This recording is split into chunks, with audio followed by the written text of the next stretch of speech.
I never believed in ghost stories or conspiracy theories. I just wanted a quiet job. That's why I took a position at the police station archive. It was boring work, sure, but it paid rent. That was before I opened Locker 38. I'm Daniel Reyes, 24. I started working at the Southbridge Police Department last year. Most days were simple. File reports, sort boxes, scan old documents. Nothing exciting. Then, one rainy afternoon, I was cleaning out an old storage room in the back. That's when I saw it.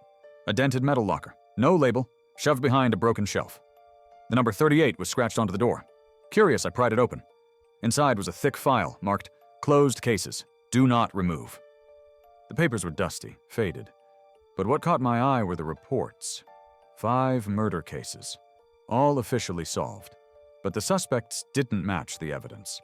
One confessed after a single interview. Another fell from a window before trial. Witnesses changed stories.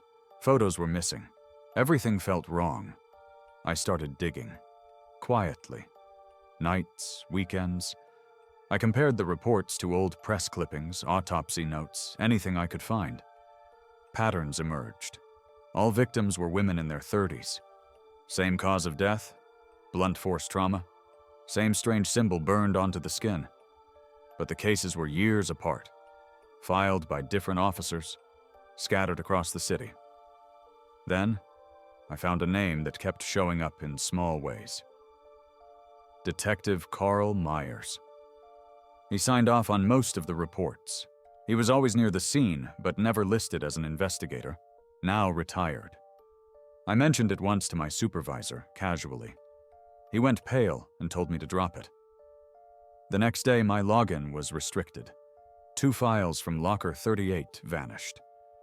That night, someone broke into my apartment. Nothing stolen, just my notes gone. I tried to report it. Internal Affairs never responded.